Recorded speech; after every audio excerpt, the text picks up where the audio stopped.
I'm hearing you. I'm hearing you. Who's telling you have to maintain this like lifestyle and this ex got it? I would just say that that's like my like pressure I put on myself to be great, you know, because I compare myself a lot. Like, even though, and this is true for a lot of successful people I know and I don't know, like, there's a lot of self-confidence, but there's also like that, like, ooh, what if I fall off?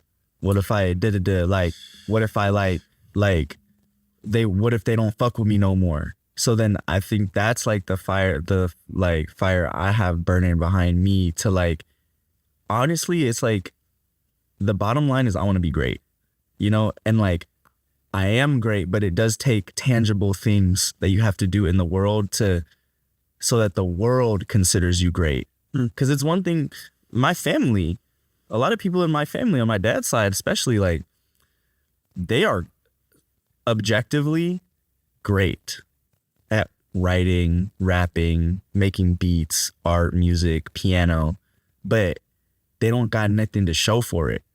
And I love my family. This is not to get on the podcast and talk shit about my family, but like, we have a lot of creative talent with not as much to show for it as like what we should.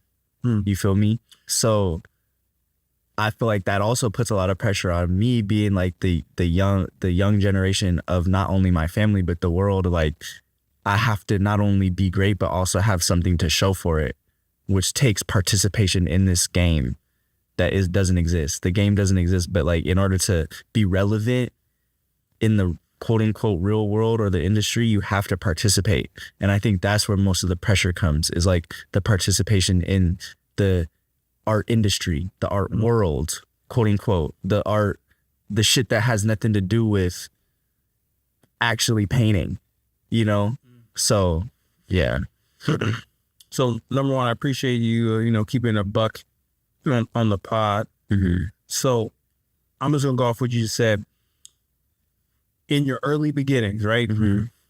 What about the art world swallowed you? That kind of made you feed into that ego, where it's kind of like, maybe it was a little pitfall, a little scuff up, a little trip. Like, I think that's important to like understand, because I'm looking at the X now. I see the beard, I see the growth, like, but for young artists, I don't think they understand, X got it, the talent of the family. That's two pressures, like compacting trash, like in the trash bucket, like it's a lot. Well, bro, and also it's like how art has tested me. Like, man, like, I attach a lot of that, like, because of the way my art career started, with is like painting, selling, doing shows, people putting me on opportunities, like people mentoring me. I think that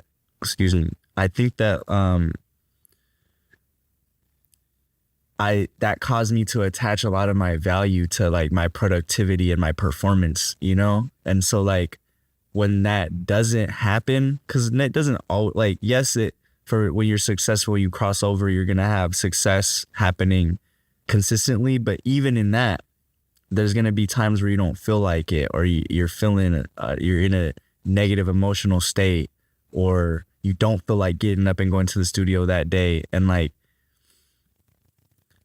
like art has taught me, like, art kind of like created this inflated ego, I would say, honestly, because it's like, and part of that has to do with my experience as an athlete, because that's what gave me the whole, like, I'm doing this art shit, I'm in the gym every day, and I know my shit is harder than everybody.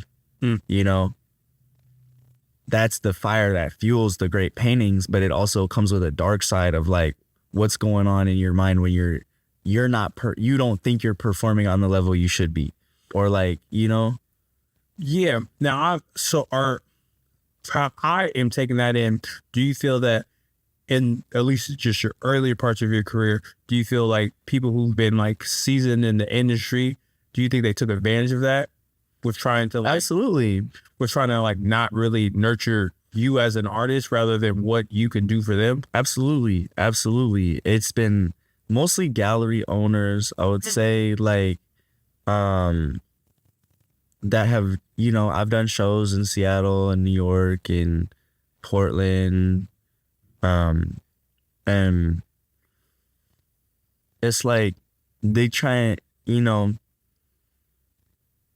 they know that you sell your shit on your own. So it's a benefit to them to try and attach themselves to that, right? And I'm grateful for all the opportunities I've gotten to have shows in all the galleries I've done shows in, but like there's definitely been some faulty like business practices that have attempted to happen, but it's just about you having boundaries and you not letting somebody take advantage of you because of your age. And that confidence comes from, I know I paint every day. I know my paintings are great. So you're not finna play with me. Like, you know, and it's hard to always maintain that too. I'm not going to sit up here and act all hard body. Like it's hard because you want to be like open and soft to the world as an artist so you can intake and like express, you know, but that's what you want to do when you're creating. And sometimes you have to like add another mindset of like the business mogul or the CEO when you're out doing the social work as an artist, you know, if that makes any sense. That makes sense. Yeah. I wish, and I have to actually give a shout out to my older cousin. Like he was teaching me how to navigate into network, you know, in the nightlife downtown. And he taught me the game. I really wish I would have had that realization and put it more into practice where like, I would say on the social end, I was able to navigate and move differently than most people from my 21 to like 27. I saw that he put me on that.